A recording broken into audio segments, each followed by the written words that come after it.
الحمد لله رب العالمين نحمده ونستعينه ونؤمن به ونتوكل عليه ونعوذ بالله من شرور أنفسنا ومن سيئات أعمالنا من يهده الله فلا مضل له ومن يضلل فلن تجد له وليا مرشدا اللهم صل على محمد وعلى آل محمد كما صليت على إبراهيم وعلى آل إبراهيم إنك حميد مجيد اللهم بارك على محمد وعلى آل محمد كما باركت على إبراهيم وعلى آل إبراهيم إنك حميد مجيد أما بعد فإن خير الحديث كتاب الله وخير الهدي هدي محمد صلى الله عليه وسلم وشر الأمور محدثاتها وكل محدثة بدعة وكل بدعة ضلالة وكل ضلالة في النار يا أيها الذين آمنوا اتقوا الله حق تقاته ولا تموتن إلا وأنتم മുസ്ലിമൂൻ. സ്നേഹമുള്ള സത്യവിശ്വാസികളെ, വിശ്വാസിനികളെ, ലോകരക്ഷിതാവും പ്രപഞ്ചങ്ങളുടെ പരിപാലകനുമായ അല്ലാഹുവിന്റെ ആജ്ഞകളും നിർദ്ദേശങ്ങളും ജീവിതത്തിന്റെ എല്ലാ മേഖലകളിലും പാലിക്കണമെന്ന് ഉണർത്തുകയാണ്, ഓർമ്മപ്പെടുത്തുകയാണ്. റഹ്മാനായ റബ്ബ് നമ്മുടെ ഈ കൂടിച്ചേരൽ ഉഖ്റവിയായ ലോകത്ത് ഏറെ നന്മകൾ ലഭിക്കുന്ന അമലുകളിൽ ഉൾപ്പെടുത്തി അനുഗ്രഹിക്കുമാറാകട്ടെ. അള്ളാഹു നമ്മിലെ രോഗികൾക്ക് ശിഫ പ്രദാനം ചെയ്യുമാറാവട്ടെ. പ്രിയപ്പെട്ട സത്യവിശ്വാസികളെ, വിശ്വാസിനികളെ, ഒരു കുഞ്ഞു ജനിച്ചാൽ ഉണ്ടാകുന്ന വിധികളെ കുറിച്ചുള്ള ഏതാനും ചില ആയത്തുകളും ഹദീസുകളുമാണ് ഇന്നത്തെ ഈ ഒരു ഖുതുബയുടെ ഉള്ളടക്കം. റഹ്മാനായ റബ്ബ് അവന്റെ ദീൻ യഥാവിധി കേൾക്കുകയും അത് പഠിക്കുകയും ചെയ്യുന്ന മുഅ്മിനീങ്ങളിൽ, മുത്തഖീങ്ങളിൽ നമ്മളെല്ലാവരെയും ഉൾപ്പെടുത്തി അനുഗ്രഹിക്കുമാറാകട്ടെ. പ്രിയപ്പെട്ടവരെ, ഒന്നാമത്തെ കാര്യം സൂചിപ്പിക്കാനുള്ളത്, അള്ളാഹു മക്കളെ നൽകുക എന്ന് പറയുന്നത് അത് അള്ളാഹു അവൻ ഇഷ്ടപ്പെടുന്ന അല്ലെങ്കിൽ അവൻ തിരഞ്ഞെടുക്കുന്ന ആളുകൾക്ക് നൽകുന്ന ദാനമാണ്. ഇപ്പൊ ചില ആളുകളെ സംബന്ധിച്ചിടത്തോളം അള്ളാഹു ചില ആളുകൾക്ക് കുഞ്ഞുങ്ങളെ കൊടുക്കും, ചില ആളുകൾക്ക് കുട്ടികളെ കൊടുക്കുകയില്ല, ചില ആളുകൾക്ക് പെൺകുട്ടികളെ മാത്രം നൽകും, ചില ആളുകൾക്ക് ആൺകുട്ടികളെ മാത്രം നൽകും. അപ്പൊ എന്താണ് ഇതിന്റെ ഹിക്മത്ത് എന്ന് ചോദിച്ചാൽ അതിന്റെ ഏക മറുപടി എന്ന് പറയുന്നത് അള്ളാഹു ആലം എന്നുള്ളതാണ്. അള്ളാഹുവിന് മാത്രമാണ് അറിയുക എന്തുകൊണ്ട് കുഞ്ഞിനെ തന്നു, എന്തുകൊണ്ട് കുഞ്ഞിനെ തടഞ്ഞു വെച്ചു, അല്ലെങ്കിൽ എന്തുകൊണ്ട് ആൺകുട്ടികളെ മാത്രം നൽകി, എന്തുകൊണ്ട് പെൺകുട്ടികളെ മാത്രം നൽകി. അത് റഹ്മാനായ റബ്ബിന് മാത്രം അറിയുന്ന കാര്യമാണ്. അതിനർത്ഥം അള്ളാഹു ആ ആളുകളെ വെറുക്കുന്നു എന്നോ അല്ലെങ്കിൽ അള്ളാഹു അയാളെ പിന്നെ ഇഷ്ടപ്പെടുന്നില്ല എന്നൊന്നുമല്ല അതിന്റെ അർത്ഥം. നേരെ മറിച്ച് അത് അള്ളാഹുവിന്റെ ഉദ്ദേശം, അവന്റെ മശീഅത്തിൽപ്പെട്ടതാണ്. വിശുദ്ധ ഖുർആൻ സൂറത്ത് ശൂറയിൽ നമുക്ക് പറയുന്നത് കാണാൻ കഴിയും. യഖ്ലുഖു മാ യശാഉ യഹബു ലിമൻ യശാഉ ഇനാഥാ വയഹബു ലിമൻ യശാഉ ദുകൂർ. അള്ളാഹുവിൻ ഉദ്ദേശിക്കുന്നവർക്ക് ഇനാത്തിനെ നൽകുന്നു, പെൺകുഞ്ഞുങ്ങളെ നൽകുന്നു. അവൻ ഉദ്ദേശിക്കുന്നവർക്ക് ആൺകുഞ്ഞുങ്ങൾ അവൻ പ്രദാനം ചെയ്യുന്നു. അത് അള്ളാഹുവിന്റെ മാത്രം മശീഅത്തിൽപ്പെട്ടതാണ്. ഇതാണ് ഒന്നാമത്തെ കാര്യം. രണ്ടാമത്തെ ഒരു കാര്യം എന്ന് പറയുന്നത്, പ്രിയപ്പെട്ടവരെ, നമ്മളെ സംബന്ധിച്ചിടത്തോളം എല്ലാ രംഗത്തും ഹബീബുനാ റസൂലുള്ളാഹി സ്വല്ലല്ലാഹു അലൈഹി വസല്ലമയെ നമ്മൾ ഇത്തിബാഅ് ചെയ്യണം.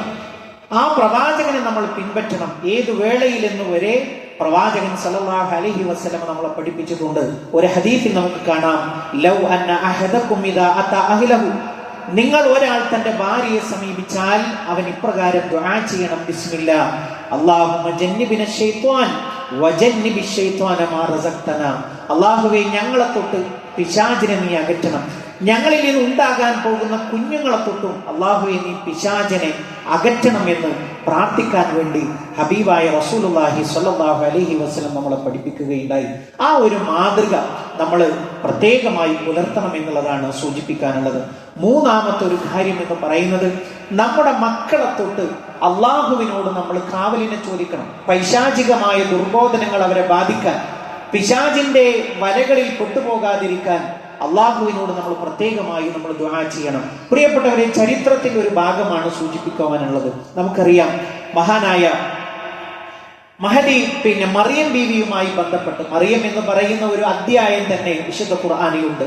അതിൽ ആ മഹദിയുടെ കാര്യങ്ങൾ ഇങ്ങനെ വിശദീകരിക്കുകയാണ്. അപ്പൊ നമുക്ക് കാണാൻ കഴിയുന്ന ഒരു കാര്യം എന്ന് പറയുന്നത്, മറിയം എന്തു ചെയ്തു? ഗർഭിണിയായിരിക്കുന്ന സമയത്ത് ഈ ഗർഭസ്ഥ ശിശുവിനെ അള്ളാഹുവെ ബൈത്തുൽ മുഖദ്ദസിന്റെ പരിചരണത്തിന് വേണ്ടി ഞാൻ നീക്കി വെച്ചിരിക്കുകയാണ്. അപ്പോ സ്ത്രീകൾക്ക് പള്ളിയിലേക്ക് പോകാൻ തെളിവെവിടെ എന്ന് ചോദിക്കുമ്പോൾ ഖുർആൻ തന്നെ പറയുന്നുണ്ട്.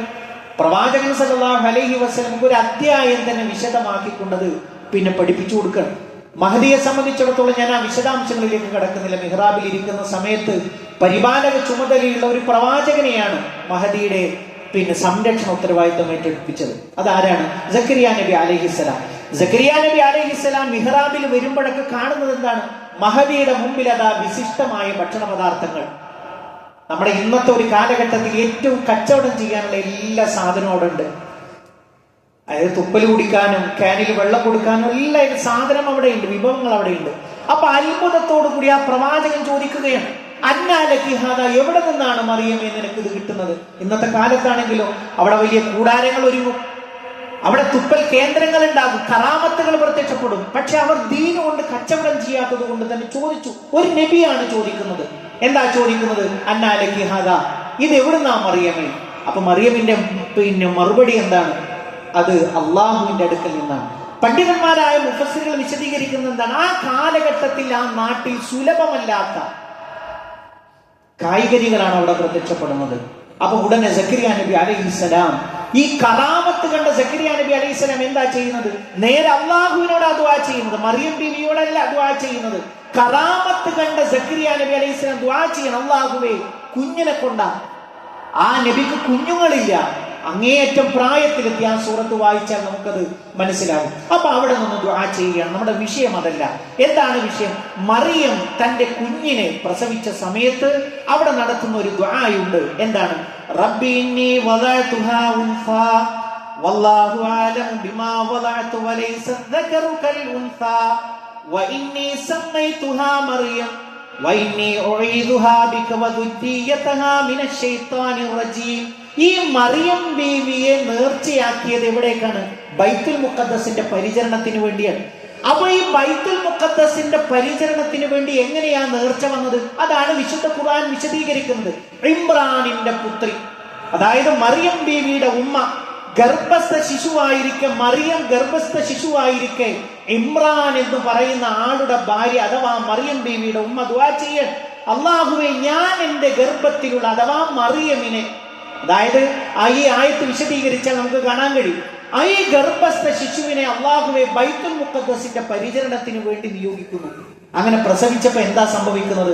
ഇത് പെൺകുഞ്ഞാണ്. മഹദിയായിട്ടുള്ള മറിയമാണ് പ്രസവിച്ചു വീഴുന്നത്. അപ്പൊ ആ മഹദിയുടെ മറിയമിന്റെ ഉമ്മയുടെ ദുആ എന്താ? റബ്ബി ഇന്നി വദഅതുഹാ ഉൻസാ, അള്ളാഹുവേ ഞാനൊരു പെണ്ണിനെയാണ് പ്രസവിച്ചത്. വല്ലാഹു അഅലമു ബിമാ വദഅത, അല്ലാഹുവിന് നല്ലപോലെ അറിയാം പ്രസവിച്ചത് എന്താണെന്ന് അല്ലാഹുവിന് നല്ലപോലെ അറിയാം. വലൈസ ദകറു കൽ ഉൻസാ, ഒരിക്കലും പെണ്ണൊരു ആണിനെ പോലെയല്ലല്ലോ. വഇന്നി സമ്മൈതുഹാ മറിയം, അല്ലാഹുവേ ഞാൻ ഇവൾക്ക് മറിയം എന്ന് പേര് വെക്കുന്നു. വഇന്നി ഉഈദുഹാ ബിക വദുരിയതഹാ, ഇവളെ തൊട്ടും ഇവളുടെ മക്കളെ തൊട്ടും ഞാൻ നിന്നോട് സംരക്ഷണം ചോദിക്കുകയാണ്. എന്തിൽ നിന്ന്?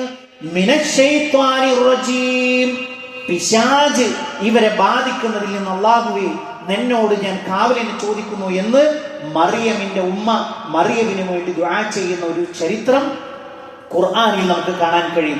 അതുകൊണ്ട് പ്രിയപ്പെട്ട രക്ഷിതാക്കളോട് പറയാനുള്ളത്, നമ്മുടെ മക്കളെ ആ വിധത്തിൽ റബ്ബിനോട് സംരക്ഷണം ചോദിക്കണം. പടച്ചവനെ, എന്റെ മക്കളെ ഒരിക്കലും പിശാചിന്റെ കെണിയിൽ നീ ഉൾപ്പെടുത്തല്ല എന്ന് നമ്മൾ ദുആ ചെയ്യണം. നാലാമത്തെ ഒരു കാര്യം സൂചിപ്പിക്കുവാനുള്ളത്, മഹദി ഉമ്മുൽ മുഅ്മിനീൻ ആയിഷ റളിയല്ലാഹു അൻഹയുടെ ഒരു മാതൃകയാണ്. എന്താണ്? മഹദി ഒരു കുഞ്ഞുണ്ടായി എന്ന് ആരെങ്കിലും ഒരു വാർത്ത അറിയിച്ചു കഴിഞ്ഞാൽ മഹദിയുടെ മാതൃക എന്താണ്? മഹദി ചോദിക്കും, എന്താണ് പ്രശ്നമൊന്നുമില്ലല്ലോ, സെവിയായിട്ടാണല്ലോ, കുഴപ്പമൊന്നുമില്ലാണ്ടാണല്ലോ പ്രസവിച്ചത്, കുഴപ്പമൊന്നുമില്ലല്ലോ. അപ്പോഴോ പറയണം, ഫൈദാ ഖീല നഅം, അതെ കുഴപ്പമൊന്നുമില്ല എന്ന് പറഞ്ഞാൽ മഹദി പറയും അൽഹംദുലില്ലാഹി റബ്ബിൽ ആലമീൻ. ഇതാണ് നമ്മൾ പറയേണ്ടത്. അതായത് ആ ഹദീസിന്റെ തുടക്ക ഭാഗത്തിൽ തന്നെ കാണാൻ കഴിയില്ല തുസ്അലു ഗുലാമൻ വലാ ജാരിയ, ആൺകുട്ടിയാണോ പെൺകുട്ടിയാണോ ഒന്നും മഹദി ചോദിക്കൂല. കുഴപ്പമൊന്നുമില്ലല്ലോ, കള്ളക്കും കുട്ടിക്കൊന്നും പ്രശ്നമൊന്നുമില്ലല്ലോ, അൽഹംദുലില്ലാഹ്. അപ്പൊ നമ്മളെ സംബന്ധിച്ചിടത്തോളം ഇതൊരു മാതൃകയാണ്. അപ്പൊ നമ്മുടെയൊക്കെ ഇടയിൽ ചില ആളുകൾ ഉണ്ടാകും, അതും പെൺകുട്ടിയാണോ എന്ന് ചോദിക്കുമ്പോൾ രക്ഷിതാക്കൾക്കിടയിൽ അങ്ങനെയുള്ള രക്ഷിതാക്കൾ ഇന്നും ജീവിച്ചിരിക്കുന്നുണ്ട്. ഇന്നും നമ്മുടെ കുടുംബങ്ങളിലുണ്ട് അങ്ങനത്തെ ഭർത്താക്കന്മാരുണ്ട്. ഇത്രയും പ്രയാസപ്പെട്ട് 9 മാസം ചുമന്ന് പ്രസവിച്ച് കിടക്കുന്ന ആ ഒരു സ്ത്രീക്ക് അതിനേക്കാൾ വലിയ വേദന കൊടുക്കുന്ന ക്രൂരന്മാരായ ഭർത്താക്കന്മാരും അമ്മായിമ്മമാരും ഉണ്ട് എന്നുള്ളത് ഇന്നത്തെ ഒരു കാലഘട്ടത്തിൽ ഒരിക്കലും നമ്മൾ അതിൽ പെടാൻ പാടില്ല. പ്രിയപ്പെട്ടവരെ, ഒരു കുഞ്ഞാണാണോ പെണ്ണാണോ എന്ന് നിർണയിക്കുന്നതിന്റെ ശാസ്ത്രീയമായ വശം കൂടി ഒന്ന് പരിശോധിക്കും പ്രിയപ്പെട്ടവരെ. അതിൽ ആണിനാണ് മുഖ്യമായ സ്ഥാനം എന്ന് നമുക്ക് കാണാൻ കഴിയും. അതിന്റെ പേരിൽ നമ്മുടെ ഈ ഒരു പ്രിയതമയെ എങ്ങനെയാണ് നമുക്ക് ക്രൂരമായിട്ട് നോട്ടം കൊണ്ടോ ഭാവം കൊണ്ടോ പ്രകൃതം കൊണ്ടോ വാക്കുകൊണ്ടോ ഉപദ്രവിക്കാൻ കഴിയാം? ഒരിക്കലും ഒരു വിശ്വാസിയെ സംബന്ധിച്ചിടത്തോളം ആണാകട്ടെ പെണ്ണാകട്ടെ അത് റഹ്മാനായ റബ്ബിന്റെ ദാനം എന്നാണ് നമ്മൾ മനസ്സിലാക്കേണ്ടത്. അതേപോലെ തന്നെ 5ാമത്തെ ഒരു കാര്യം എന്ന് പറയുന്നത് നമ്മുടെയൊക്കെ നാടുകളിൽ നമുക്ക് കാണാൻ കഴിയും. പ്രസവിച്ചു കഴിഞ്ഞാൽ ആ കുട്ടിയുടെ വലത് ചെവിയിൽ ബാങ്കും ഇടത് ചെവിയിൽ ഇഖാമത്തും കൊടുക്കുന്ന ഒരു സമ്പ്രദായം, അതിനുവേണ്ടി പ്രത്യേകമായി ആളുകളെ സംവിധാനം ചെയ്യുന്ന ഒരു രൂപമൊക്കെ കാണാൻ കഴിയും. എന്നാൽ ഹദീസ് കൊണ്ട് അള്ളാഹുവിന്റെ ഹബീബ് സ്വല്ലല്ലാഹു അലൈഹി വസല്ലമയുടെ മാതൃകയിൽ അങ്ങനത്തെ ഒരു ചര്യയെ നമുക്ക് കാണാൻ കഴിയില്ല. പ്രവാചകൻ സ്വല്ലല്ലാഹു അലൈഹി വസല്ലമ എത്ര കുട്ടികൾ ഉണ്ടായിട്ടുണ്ട്, എത്ര കുട്ടികൾക്ക് സാക്ഷികളായിട്ടുണ്ട്, പ്രസവത്തിന് സാക്ഷികളായിട്ടുണ്ട്. എത്രയോ സഹാബത്തിന്റെ മക്കളെ പ്രവാചകന്റെ അടുക്കലേക്ക് കൊണ്ടുവന്നിട്ടുണ്ട്. ആ ചരിത്രത്തിലേക്ക് നമുക്ക് കടന്നു വരാം. അവിടെയൊന്നും നമുക്ക് കാണാൻ കഴിയാത്തൊരു മാതൃകയാണ് ഈ പറഞ്ഞത്. അതായത് പ്രവാചകൻ സല്ലല്ലാഹു അലൈഹി വസല്ലമയുടെ മാതൃകയിൽ ഒരു കുട്ടി പ്രസവിച്ചു കഴിഞ്ഞാൽ അതിന്റെ വലതു ചെവിയിൽ ബാങ്കും ഇടത്തെ ചെവിയിൽ ഇഖാമത്തും കൊടുക്കുന്ന ഒരു സമ്പ്രദായം ഹബീബുനാ റസൂലുള്ളാഹി സല്ലല്ലാഹു അലൈഹി വസല്ലം പഠിപ്പിച്ചു തരാത്തതാണ്. ഈ കാര്യം നമ്മൾ പ്രത്യേകം നമ്മൾ ശ്രദ്ധിക്കണം.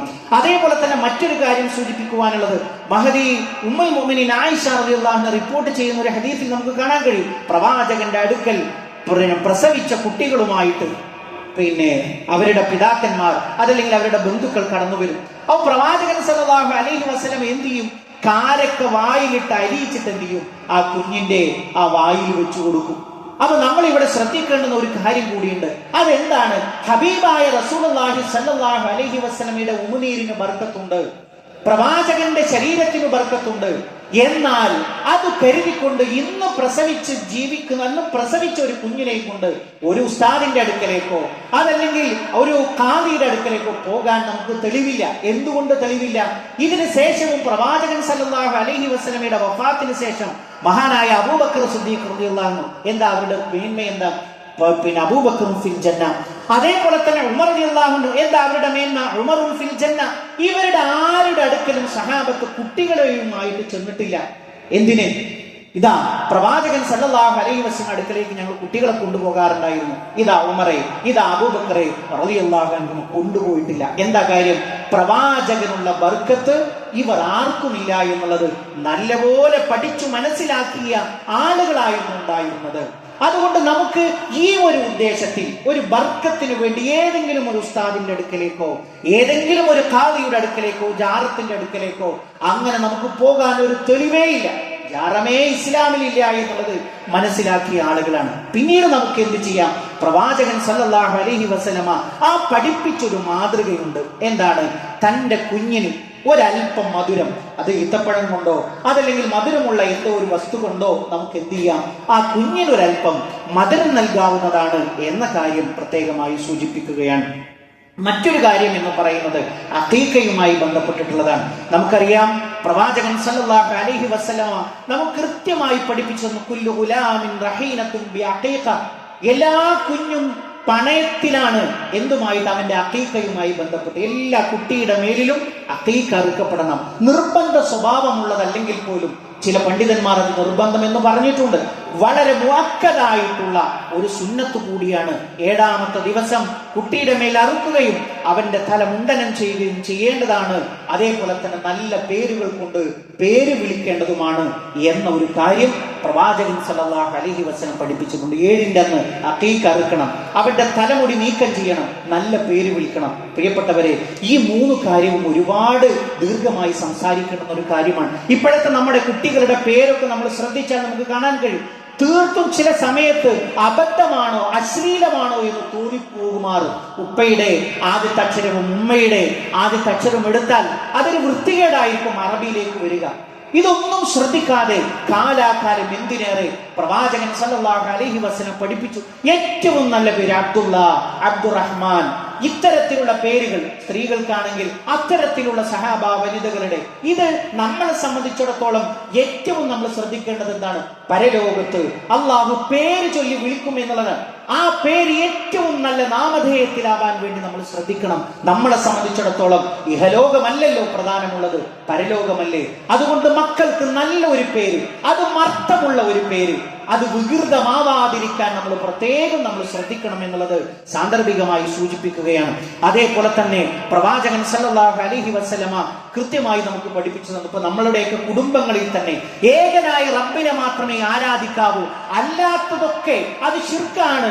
ഒരു ജാറത്തിന്റെ അടുക്കൽ പോകുന്നത്, ഒരു ബിംബത്തിന്റെ അടുക്കൽ പോകുന്നത്, അതേപോലെ തന്നെ മഖ്ബറകളിൽ പിന്നെ നേർച്ചകൾ നേരുന്നത്, അത് ശിർക്കാണ്, അള്ളാഹുവിൽ പങ്കുചേർക്കലാണ് എന്ന് മനസ്സിലാക്കിയ കുടുംബങ്ങളിൽ പോലും ഇത്രയും ദാരുണമായ കാഴ്ച കാണുന്നു. എന്താ ദാരുണമായ കാഴ്ച? പ്രസവിച്ചു വീണ കുട്ടിയുടെ അടുക്കൽ എന്ത് ചെയ്യുന്നു? അത് നല്ലൊരു വെളുത്ത കുട്ടിയാണെങ്കിൽ പോലും അവരുടെ കവിളിൽ ഒരു കറുത്ത മഷിയിട്ട് വെച്ചിരിക്കുന്നു. അതേപോലെ തന്നെ കരിവളകൾ അണിയിക്കപ്പെടുന്നു. സ്വർണത്തിന്റെ വളകൾ പെൺകുട്ടിയാണെങ്കിൽ അവിടെ ധരിച്ചിട്ടുണ്ടാകും, അതിന് പുറമെ കരിവള ധരിക്കുന്നു. അരയിൽ പലതരത്തിൽ പല നാട്ടിലതിനും പല പേരുകളാണ്.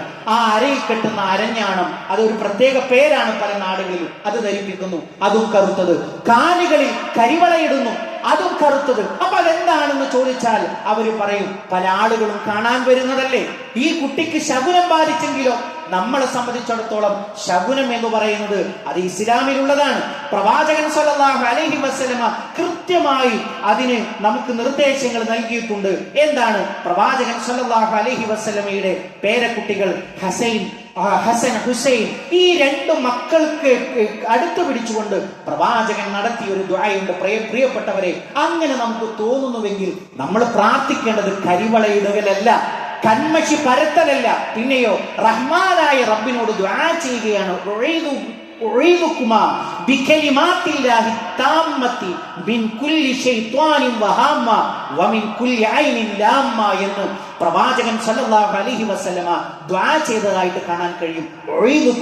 ഈ 2 മക്കളെ തൊട്ടും അള്ളാഹുവിനോട് ഞാൻ ഇയാദത്ത് തേടുന്നു, കാവൽ ചോദിക്കുന്നു. ബികലിമാത്തില്ലാഹി താമ്മ, പൂർണ്ണമായ അള്ളാഹുവിന്റെ വാക്കുകളെ കൊണ്ട്. മിൻ കുല്ലി ശൈത്വാനിൻ വഹാമ്മ, എല്ലാ പിശാചിൽ നിന്നും അവന്റെ കെടുതികളിൽ നിന്നും അള്ളാഹുവേ നിന്നോട് ഞാൻ കാവൽ ചോദിക്കുന്നു. വമിൻ കുല്ലി ഐനിൻ ലാമ്മ, എല്ലാ കണ്ണേറിൽ നിന്നും അള്ളാഹുവേ നിന്നോട് ഞാൻ കാവലിന് ചോദിക്കുന്നു. കണ്ണേറിൽ നിന്ന് അങ്ങനെ സംശയമുണ്ടായാൽ കാവലിന് തേടേണ്ടത് അത് രൂപമുണ്ടാക്കിയിട്ടല്ല. സാന്ദർഭികമായിട്ട് സൂചിപ്പിക്കട്ടെ, ലക്ഷങ്ങളുടെ ഭവനം കെട്ടുമ്പോ അതിന്റെ മുമ്പിൽ പേക്കോലം കെട്ടുന്ന ആളുടെ ഈമാനിന്റെ അളവെത്രയാണ്? നമ്മൾ ഉണ്ടോ അതിൽ എന്ന് പരിശോധിക്കണം. പ്രിയപ്പെട്ടവരെ, കോലം കെട്ടലല്ല, പിന്നെയോ എന്തൊന്നും നമുക്കൊരു ഭയം തോന്നിയാലും അള്ളാഹുവിനോട് കാവൽ ചോദിക്കാനാണ് ഒരു വിശ്വാസി ശ്രദ്ധിക്കേണ്ടത് എന്നുള്ളത് സാന്ദർഭികമായി സൂചിപ്പിക്കുകയാണ്. അതേപോലെ തന്നെ പ്രവാചകൻ സല്ലല്ലാഹു അലൈഹി വസല്ലം പഠിപ്പിച്ചു തന്നു, മുഅവ്വിദാത്തുകൾ നിങ്ങൾ ഓതിക്കൊടുക്കണം. അങ്ങനെയുള്ള ചില കുട്ടികൾ കരയുന്നു, ചില കുട്ടികൾ അത്തരത്തിലുള്ള പ്രയാസങ്ങൾ അനുഭവിക്കുന്നു. നമ്മളെ സംബന്ധിച്ചിടത്തോളം കൃത്യമായ മാതൃകയുണ്ട്. മുഅവ്വിദാത്തുകൾ ഓതണം. ഏതാണ് മുഅവ്വിദാത്തുകൾ? സൂറത്തുൽ ഇഖ്ലാസ്, അതേപോലെ തന്നെ സൂറത്തുൽ ഫലഖ്, സൂറത്തുൻ നാസ്. അത് കുട്ടികളെ നമ്മൾ ചൊല്ലുകയും അവരുടെ അടുക്കൽ വെച്ച് ചൊല്ലുകയും കൈകളെ കൊണ്ട് തടവുകയും, ഇതൊക്കെ ഇസ്ലാമിൽ സ്ഥിരപ്പെട്ട കാര്യങ്ങളാണ്. അതല്ലാത്തതൊന്നും പഠിപ്പിക്കപ്പെടാത്ത മാർഗങ്ങളാണ് വ്യാപകമായി ശൈത്താൻ നമ്മുടെ ഉമ്മമാർക്ക് ഓതിക്കൊടുക്കുന്നത്. ഒരാൾ കാണാൻ വരും, ഈ കുട്ടി കരയുന്നുണ്ടല്ലേ, രാത്രി ഉറങ്ങുന്നില്ല അല്ലേ, എന്നാലോ ഒരുപാട് ആളുകൾ കാണാൻ വരുന്നതല്ലേ, ഒരു കറുത്തൊരു കൺമഷി കൊണ്ട് ഒരു വരയിട്ടോ. അപ്പൊ നമ്മുടെ ഉമ്മമാർക്കത് ദീനിനേക്കാൾ വലിയ പ്രമാണമായിട്ട് മാറുന്നുവെങ്കിൽ പ്രിയപ്പെട്ടവരെ, ഈ പൈശാചിക ചിന്ത എന്ന് പറയുന്നത് അത് പേര് വെച്ചല്ല വരിക. നമ്മളുടെ ഈമാനിനെ ദുർബലപ്പെടുത്തുക എന്നുള്ളത് പ്രതിജ്ഞ ചെയ്ത ആളാണ് പിശാചി എന്ന കാര്യം സാന്ദർഭികമായി സൂചിപ്പിക്കുകയാണ്. അതേപോലെ തന്നെ ആൺകുട്ടികളെ സംബന്ധിച്ചിടത്തോളം പ്രവാചകൻ സല്ലല്ലാഹു അലൈഹി വസല്ലം പറഞ്ഞു, ഖംസു മിനൽ ഫിത്ര, 5 കാര്യങ്ങൾ പ്രകൃതിയിൽപ്പെട്ടതാണ്. എന്നിട്ട് പറഞ്ഞു അൽ ഖിതാൻ. ആ ബാക്കിയുള്ള കാര്യങ്ങൾ ഞാൻ വിശദീകരിക്കുന്നില്ല. ചേലാകരണം ചെയ്യുക എന്നുള്ളത് അത് നമ്മളെ സംബന്ധിച്ചിടത്തോളം ചേലാകരണം നിർബന്ധമാണ് എന്ന് വരെ പറഞ്ഞ പണ്ഡിതന്മാരെ നമുക്ക് കാണാൻ കഴിയും. അതേപോലെ തന്നെ മറ്റൊരു കാര്യം എന്ന് പറയുന്നത് മുടിക്ക് കളയുന്നത് തുല്യമായി വെള്ളി ദാനം ചെയ്യുക എന്നുള്ളത് പ്രവാചകൻ സല്ലല്ലാഹു അലൈഹി വസല്ലമ ഫാത്തിമ റളിയല്ലാഹു അൻഹയോട് കൽപ്പിക്കുന്നുണ്ട്. യാ ഫാത്തിമ ഇഹ്ലികി റഅസഹു വതസദ്ദഖി ബിസിനത്തി ശഅരിഹി ഫിദ്ദ. ആ മുടിക്ക് പിന്നെ കണക്കാക്കിയിട്ട്, തൂക്കത്തിന് കണക്കാക്കിയിട്ട് നീ എന്ത് ചെയ്യണം? സ്വർണം വെള്ളി ഫില്ലത്ത്, വെള്ളി ദാനമായി കൊടുക്കണം എന്ന് പ്രവാചകൻ സല്ലല്ലാഹു അലൈഹി വസല്ലമ കൽപ്പിച്ചതായിട്ട് കാണാൻ കഴിയും. മറ്റൊരു കാര്യം കൂടി പറഞ്ഞുകൊണ്ട് അവസാനിപ്പിക്കട്ടെ. കുട്ടികളുടെ മൂത്രവുമായി ബന്ധപ്പെട്ട് പ്രവാചകൻ സല്ലല്ലാഹു അലൈഹി വസല്ലമ ശുദ്ധി വരുത്തേണ്ട രൂപം എങ്ങനെയാണ് എന്ന് പഠിപ്പിക്കുകയുണ്ടായി. അതായത് പ്രവാചകൻ സല്ലല്ലാഹു അലൈഹി വസല്ലമയുടെ മടിയിലേക്ക് ഒരു കുട്ടിയെ കൊടുത്തു. ഫഖുൽതു യാ റസൂലല്ലാഹ്. അപ്പോ എന്ത് ചെയ്തു? ആ കുഞ്ഞ് പ്രവാചകന്റെ മടിത്തട്ടിൽ മൂത്രമൊഴിച്ചു. അപ്പോ മഹദി ചോദിച്ചു, ഞാൻ ഒരു വസ്ത്രം പകരമായി തരട്ടെയോ പ്രവാചകരെ? അപ്പോഴോ പ്രവാചകൻ സല്ലല്ലാഹു അലൈഹി വസല്ലം പഠിപ്പിച്ചു, ഇന്നമായുള്ളഹു മിൻ ബൗലിൽ ദക്കർ, അതായത് ആണിന്റെ മൂത്രത്തിന് കുടഞ്ഞാൽ മതി. പണ്ഡിതന്മാരെ വിശദീകരിച്ചു, മുലപ്പാല് മാത്രം കുടിക്കുന്ന ആൺകുട്ടിയാണ് മൂത്രമൊഴിച്ചതെങ്കിൽ അവിടെ വെള്ളം കുടഞ്ഞാൽ മതി. വയുഗ്സലു മിൻ ബൗലിൽ ഉൻസ, പെൺകുട്ടിയുടെ മൂത്രമാണെങ്കിൽ ആ ഭാഗം കഴുകിയാൽ മതി എന്നുള്ളതാണ്. മുലപ്പാല് മാത്രം കുടിക്കുന്ന ഈ ആൺകുട്ടിയുടെയും പെൺകുട്ടിയുടെയും വിഷയത്തിൽ പ്രത്യേകമായിട്ട് നമുക്ക് നിർദ്ദേശങ്ങളുണ്ട്. ആൺകുട്ടിയുടേതാണെങ്കിൽ ആ ഭാഗത്ത് വെള്ളം കുടഞ്ഞാൽ മതി, പെൺകുട്ടിയുടേതാണെങ്കിലോ ആ ഭാഗം കഴുകിയാൽ മതി എന്നുള്ളത് പ്രത്യേകമായി സൂചിപ്പിക്കുകയാണ്. അവസാനിപ്പിക്കുമ്പോൾ പറയാനുള്ളത്, പ്രിയപ്പെട്ടവരെ, ഹറാമ് ചെയ്യുന്ന ആളുകളുണ്ട്. എന്താണ്? അള്ളാഹു ദാനമായി എത്രയോ കുട്ടികളെ ആളുകൾക്ക് കൊടുക്കാതെ അള്ളാഹു തടഞ്ഞു വെച്ചിട്ടുണ്ട്. പക്ഷേ കിട്ടിയ ആളുകൾ ആ മക്കൾ വഴി ഹറാമിലേക്ക് പോകുന്ന രൂപമുണ്ട്. അതേതാ? പ്രവാചകൻ സല്ലല്ലാഹു അലൈഹി വസല്ലം പഠിപ്പിച്ചു, ആണിന് സ്വർണം നിഷിദ്ധമാണ്. ആൺകുട്ടികൾക്ക് സ്വർണം ആണാണോ ആ ആൺകുട്ടികൾക്ക് എന്താണ്? സ്വർണം നിഷിദ്ധമാണ്. അത് വലുതാവട്ടെ ചെറുതാവട്ടെ. ഹറാമ് വലുപ്പമോ ചെറുപ്പമോ എന്ന് നോക്കിയിട്ടല്ല ഹറാമാവുക. അപ്പൊ ഒരു ന്യായം എന്താണ്? വലുതാകുന്ന സമയത്ത് നമ്മൾ അങ്ങോട്ട് കൊടുത്ത സ്വർണമൊക്കെ ഉണ്ട്, അതൊക്കെ വരുന്ന സമയമാണ് ഇപ്പോ. അപ്പൊ അത് ചെറുതല്ലേ, വലുതാകുമ്പോൾ അത് ഊരി വെക്കാം എന്നല്ല പ്രിയപ്പെട്ടവരെ. അള്ളാഹുവിന്റെ റസൂൽ സല്ലല്ലാഹു അലൈഹി വസല്ലം, അവിടെയാണ് പ്രവാചക സ്നേഹം വരുന്നത്. അവിടെയാണ് പ്രവാചകനെ ഇത്തിബാ ചെയ്യുന്ന രൂപം വരുന്നത്. നമുക്ക് ഇഷ്ടമുണ്ടെങ്കിലും ഇല്ലെങ്കിലും റഹ്മാനായ റബ്ബിന്റെ ദീന് പ്രവാചകൻ സല്ലല്ലാഹു അലൈഹി വസല്ലം വിശദീകരിച്ചു കഴിഞ്ഞാൽ പിന്നെ മനസ്സിൽ ഒരു ചൊറിച്ചിലുണ്ടാവാൻ പാടില്ല. കുട്ടിയല്ലേ, ചെറുതല്ലേ എന്ന് പറയാൻ പാടില്ല. സ്വർണം പുരുഷനെ സംബന്ധിച്ചിടത്തോളം നിഷിദ്ധം എന്ന് പറഞ്ഞിട്ടുണ്ടെങ്കിൽ അതിന്റെ കുറച്ചാവട്ടെ കൂടുതലാവട്ടെ നമ്മുടെ കുട്ടികൾ അണിയിക്കാൻ പാടില്ല എന്നതിൽ ശാഠ്യമാർക്കുണ്ടാവണം. ഒരു വിശ്വാസിക്കും ഒരു വിശ്വാസിനിയായ ഉമ്മക്കും കൂടി ഉണ്ടാവണം എന്നുള്ളത് പ്രത്യേകമായി സൂചിപ്പിക്കുകയാണ്. റഹ്മാനായ റബ്ബ് അവന്റെ നിയമാവലികൾ പാലിച്ചുകൊണ്ട് ജീവിക്കുന്ന മുഅ്മിനീങ്ങളിൽ മുത്തഖീങ്ങളിൽ നമ്മളെ എല്ലാവരെയും ഉൾപ്പെടുത്തി അനുഗ്രഹിക്കുമാറാകട്ടെ. അൽഹംദുലില്ലാഹി റബ്ബിൽ ആലമീൻ വസ്സലാത്തു വസ്സലാമു അലാ റസൂലിഹിൽ അമീൻ വഅലാ ആലിഹി വസഹ്ബിഹി അജ്മഈൻ. അമ്മാ ബഅദ്. പ്രിയപ്പെട്ട സത്യവിശ്വാസികളെ, വിശ്വാസിനികളെ, ഒരിക്കൽ കൂടി അള്ളാഹുവിന്റെ ആജ്ഞാനിർദ്ദേശങ്ങൾ ജീവിതത്തിന്റെ എല്ലാ മേഖലകളിലും പാലിക്കണമെന്ന് ഉണർത്തുകയാണ്, ഓർമ്മപ്പെടുത്തുകയാണ്. പ്രിയപ്പെട്ടവരെ, 2 കാര്യമാണ് സൂചിപ്പിക്കാനുള്ളത്. അതിൽ ഒന്നാമത്തെ ഒരു കാര്യം എന്ന് പറയുന്നത് അതീവ ഗൗരവതരമായി നമ്മൾ ശ്രദ്ധിക്കേണ്ട ഒരു കാര്യമാണ്. അതായത് പണ്ട് കാലങ്ങളിൽ നിരീശ്വരവാദം, മതമില്ലായ്മ എന്നുള്ളത് പ്രചരിപ്പിക്കാൻ വേണ്ടി കുറെ ആളുകൾ പണിയെടുത്തിരുന്നു. അപ്പൊ അവർ അവരുടെ പരിപാടികളും പ്രചരണങ്ങളുമായിട്ട് അങ്ങനെ പോകും എന്നതല്ലാതെ ആരും അതിന് ശ്രദ്ധ കൊടുക്കാറില്ല. അത് അവരുടെ ഒരു റൗണ്ടിൽ ഇങ്ങനെ കറങ്ങുക എന്നുള്ളതല്ലാതെ. അപ്പൊ അവര് കണ്ടുപിടിച്ചൊരു വഴിയാണ്, അതായത് ഈ ഒരു നിരീശ്വരവാദം വ്യാപകമായി വിശ്വാസികൾക്കിടയിൽ പ്രചരിപ്പിക്കാൻ വേണ്ടി അവർ കണ്ടുപിടിച്ചൊരു വഴിയാണ് മിശ്ര വിവാഹങ്ങളെ പ്രോത്സാഹിപ്പിക്കുക എന്ന് പറയുന്നത്. അങ്ങനെ പറഞ്ഞാൽ ഒരു മുസ്ലിമിൽപ്പെട്ട ഒരു പെൺകുട്ടിയും അന്യമതസ്ഥരായ ഒരു ആൺകുട്ടിയും തമ്മിൽ വിവാഹിതരാവുക. ഈ വിവാഹിതരായി കഴിഞ്ഞ് പിന്നെ അവരെന്ത് ചെയ്യുന്നില്ല, അവർക്ക് കിട്ടുന്ന നിർദ്ദേശം എന്ന് ഒരിക്കലും അത് മതം മാറാൻ പാടില്ല, അവരങ്ങനെ തന്നെ ജീവിക്കുക എന്നുള്ളതാണ്. അതായത് മുസ്ലിമായ ആയിഷയും അല്ലെങ്കിൽ പിന്നെ അന്യമതസ്ഥയിൽപ്പെട്ട വേറെ ഏതെങ്കിലും ഒരു പേരുള്ള ഒരാളും അവരങ്ങനെ തന്നെ അവർ ജീവിക്കുക എന്നുള്ളതാണ്. അങ്ങനെ ജീവിക്കുമ്പോൾ എന്താണ് അതിൻ്റെ ഒരു നേട്ടമായിട്ട് അവർ കാണുന്നതെന്ന് ചോദിച്ചാൽ, അവരിലുണ്ടാകുന്ന കുഞ്ഞ് ഒരു മുസ്ലിം പിന്നെ കുടുംബത്തിൽ പറഞ്ഞാൽ അവനെന്ത് ചെയ്യും, നമ്മൾ ചെറുപ്രായത്തിൽ തന്നെ ദീനീപരമായ വിദ്യാഭ്യാസം നേടാൻ വേണ്ടി പറഞ്ഞേക്കും. പക്ഷെ ഇവരുടെ പിന്നെ ജനിക്കുന്ന കുട്ടി ഉമ്മയുടെ മതത്തിലും പെടില്ല, ഉപ്പയുടെ മതത്തിലും പെടില്ല.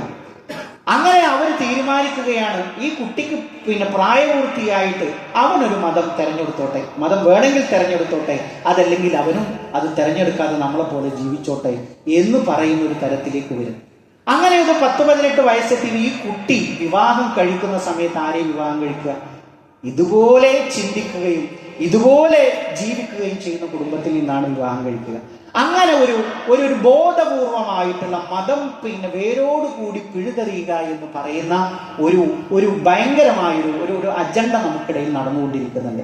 അതിൽ നമ്മളുടെ ഈ മതത്തിൽ അത്ര വിശ്വാസമില്ലാത്ത ആളുകൾ പെട്ടുകൊടുക്കുന്നുണ്ട്. അതിൻ്റെ ഒരു അപകടം എന്ന് പറയുന്നത് സോഷ്യൽ മീഡിയകളിൽ അവർ വലിയ ഒരു പിന്നെ പ്രചരണം നടത്തിക്കൊണ്ടിരിക്കുന്നുണ്ട്. അതായത് പിന്നെ ഒരു ഉമ്മച്ചി കുട്ടി ഇന്ന ആളുടെ സ്വന്തം, അവര് പിന്നെ അങ്ങനെ ഒരു രക്ഷപ്പെട്ടു എന്ന രൂപത്തിലൊക്കെ അതിനെ മഹത്വവൽക്കരിക്കാനുള്ള ഒരു പരിശ്രമം നടന്നുകൊണ്ടിരിക്കുന്നുണ്ട്. പ്രിയപ്പെട്ട ഉപ്പമാരോട് ചില കാര്യങ്ങൾ പറഞ്ഞുകൊണ്ട് ഞാൻ അവസാനിപ്പിക്കാം. അതായത് സൂറത്ത് ബഖറയിലെ 221 ആയത്തിൽ എങ്ങനെയാണ് കല്യാണം ചെയ്യേണ്ടത് എന്ന് വളരെ സവിസ്തരം പറയുന്നുണ്ട്.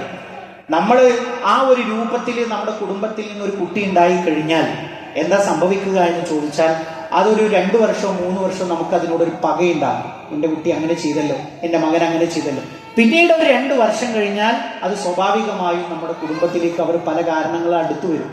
അപ്പൊ സംഭവിക്കുന്ന ഒരു ദുരന്തം എന്താണെന്ന് ചോദിച്ചാൽ, നമ്മുടെ എളാപ്പയുടെയും മൂത്താപ്പയുടെയൊക്കെ മക്കൾ പെൺകുട്ടികൾ അവരിത് കണ്ടിട്ടാണ്, ആൺകുട്ടികളും പെൺകുട്ടികളും ഇത് കണ്ട് അന്ന് അങ്ങനെ ചെയ്ത കുട്ടിയല്ലേ, അതൊന്നും ഇന്നത്തെ കാലത്ത് ഒരു പ്രശ്നമില്ലാന്ന് വരുമ്പോൾ സ്വാഭാവികമായി കുടുംബങ്ങളെ തന്നെ അത് തകർത്ത് കളയുന്നു എന്നുള്ള ഒരു ഗൗരവതരമായ ഒരു കാര്യമുണ്ട്.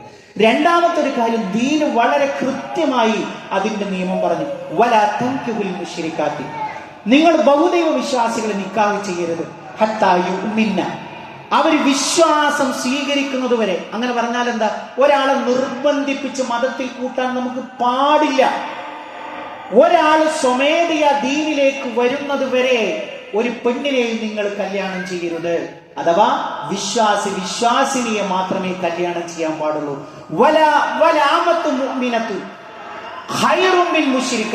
അതായത് ഒരു ബഹുദൈവ വിശ്വാസിനിയേക്കാൾ നിനക്ക് ഏറ്റവും ഹൈറായതെന്താണ്, ഒരു വിശ്വാസിനിയായിട്ടുള്ള ഒരു അടിമയാണ്.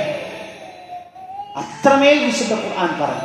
അപ്പൊ നമ്മളെ സംബന്ധിച്ചിടത്തോളം ഒരിക്കലും മിശ്ര വിവാഹം എന്ന് പറയുന്നത് നമുക്ക് അനുവദനീയമല്ല എന്നൊരു കാര്യം നമ്മൾ പ്രത്യേകമായിട്ട് ശ്രദ്ധിക്കണം. മാത്രമല്ല പ്രവാചകൻ സല്ലല്ലാഹു അലൈഹി വസല്ലം പഠിപ്പിച്ചത് എന്താണ്, കല്യാണത്തിന്റെ ലക്ഷ്യം എന്താ പ്രിയപ്പെട്ടവരെ? അള്ളാഹുവിന്റെ റസൂൽ സല്ലല്ലാഹു അലൈഹി വസല്ലം എണ്ണി പറഞ്ഞു, നിക്കാഹ് നടക്കും കുടുംബം നോക്കിയിട്ട്, ഭംഗി നോക്കിയിട്ട്, തറവാട് നോക്കിയിട്ട്, ഇതൊക്കെ കല്യാണങ്ങൾ നടക്കും. എന്നിട്ട് അവസാനം 4ാമത് എണ്ണി പറഞ്ഞു, ദീന് നോക്കിയിട്ടും കല്യാണം നടക്കും. എന്നൊരു പ്രവാചകൻ സല്ലല്ലാഹു അലൈഹി വസല്ലം എടുത്തു പറഞ്ഞു, ഫദ്ഫർ ബിദാത്തി ദീൻ, ദീനുള്ളവളെ നീ കല്യാണം കഴിക്കണം. അതുകൊണ്ട് പ്രിയപ്പെട്ടവരെ, നമ്മുടെ കുട്ടികൾ ജീവിക്കുന്നത് ഇത്തരത്തിലുള്ള ഒരുപാട് തന്ത്രശാലികളുടെ കുരുട്ട് വിദ്യകളിലൂടെയാണ്. അവിടെയാണ് നമ്മുടെ മക്കൾ പഠിക്കുന്നത്, അവിടെയാണ് നമ്മുടെ മക്കൾ ജീവിക്കുന്നത്. അവർക്ക് ഈ ബോധം ഉണ്ടാക്കി കൊടുക്കണം. ദീൻ എവിടൊക്കെ സംസാരിക്കുന്നുണ്ടോ അവിടങ്ങളിൽ നമ്മൾ പങ്കെടുക്കുന്നതോടൊപ്പം അവരെയും പങ്കെടുപ്പിക്കുക എന്നുള്ളതാണ് അതിൻ്റെ ഏറ്റവും വലിയൊരു ശ്രമം. അവർക്ക് കൂടി ഇത് പഠിപ്പിച്ചു കൊടുക്കേണ്ടതുണ്ട്. ആ കാര്യം പ്രത്യേകമായി ശ്രദ്ധിക്കണം എന്ന് പറയാണ്. രണ്ടാമത്തെ ഒരു കാര്യം പ്രിയപ്പെട്ടവരെ സൂചിപ്പിക്കാനുള്ളത്, ഇപ്പൊ നമുക്കറിയാം നമ്മുടെ നാട്ടിലെ ഒരു വോട്ടുമായി ബന്ധപ്പെട്ട ഒരു ചർച്ച നടക്കുന്നുണ്ട്. അതായത് അതിന്റെ കാതലായ വശം ഇതാണ്, നമ്മളൊക്കെ ഗൗരവമായി ശ്രദ്ധിക്കേണ്ട ഒരു കാര്യമാണ്. 1984 ശേഷം പിറന്നവരാരും ഇനിയുള്ള വോട്ടർ പട്ടികയിൽ ഉണ്ടാവില്ല എന്നുള്ളതാണ് ഈ ഒരു തെരഞ്ഞെടുപ്പ് കഴിഞ്ഞാൽ. അപ്പൊ നമ്മൾ ഈ ഒരു പ്രക്രിയ നമ്മൾ എടുത്ത് പരിശോധിക്കുമ്പോൾ നമുക്കറിയാം ഒരു സുതാര്യത തോന്നുന്നില്ല. യഥാർത്ഥത്തിൽ നമ്മളുടെ ആധാർ കാർഡുമായി ബന്ധിപ്പിച്ചാൽ തീരാവുന്ന പ്രശ്നം ഏതുള്ളൂ. പക്ഷെ അങ്ങനെയല്ല അതിന്റെ റൂട്ട് വരുന്നത്. അതുകൊണ്ട് പ്രിയപ്പെട്ടവർ, നമ്മളെല്ലാവരും നമ്മുടെ കുടുംബത്തിൽ എത്രയോ സഹോദരങ്ങൾ ഗൾഫ് നാടുകളിലുണ്ട്, നമ്മുടെ കുടുംബത്തിന് വേണ്ടി കഷ്ടപ്പെടുന്നവരുണ്ട്.